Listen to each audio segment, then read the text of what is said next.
आप सभी को जय मसीह की द बाइबल पोर्शन में आपका स्वागत है। हमारा आज का वचन है दूसरा इतिहास की पुस्तक 33वां अध्याय वचन 1 से 13। जब मनश्शे राज्य करने लगा तब वह 12 वर्ष का था और यरूशलेम में 55 वर्ष तक राज्य करता रहा। उसने वह किया जो यहोवा की दृष्टि में बुरा था, अर्थात उन जातियों के घिनौने कामों के अनुसार जिनको यहोवा ने इस्राएलियों के सामने से देश से निकाल दिया था।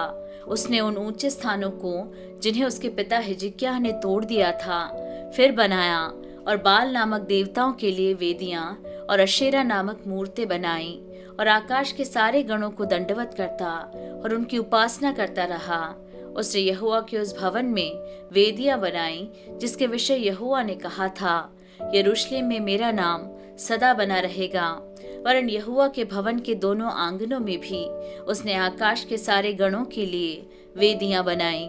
फिर उसने हिन्नोम की बेटे की तराई में अपने बेटों को होम करके चढ़ाया और शुभ अशुभ मुहूर्तों को मानता और टोना और तंत्र मंत्र करता और ओझों और भूत सिद्धि वालों से संबंध रखता था।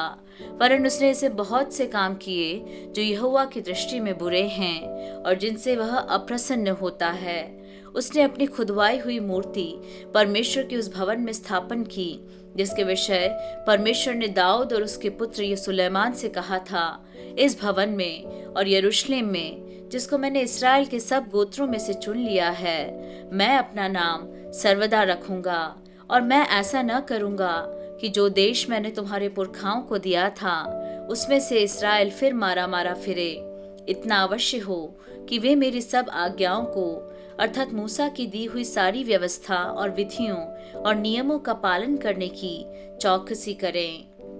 मनश्शे ने यहूदा और यरूशलेम के निवासियों को यहाँ तक भटका दिया कि उन्होंने उन जातियों से भी बढ़कर बुराई की जिन्हें यहोवा ने इस्राएलियों के सामने से विनष्ट किया था। यहोवा ने मनश्शे और उसकी प्रजा से बातें की परंतु उन्होंने कुछ ध्यान नहीं दिया। तब यहोवा ने उन पर अश्शूर के सेनापतियों से चढ़ाई कराई और ये मनश्शे को नकेल डालकर और पीतल की बेड़ियों से जकड़कर उसे बेबीलोन को ले गए। तब संकट में पड़कर वह अपने परमेश्वर यहोवा को मानने लगा और अपने पूर्वजों के परमेश्वर के सामने बहुत दीन हुआ और उससे प्रार्थना की। तब उसने प्रसन्न होकर उसकी विनती सुनी और उसको यरूशलेम में पहुंचाकर उसका राज्य लौटा दिया। तब मनश्शे को निश्चय हो गया कि यहोवा ही परमेश्वर है।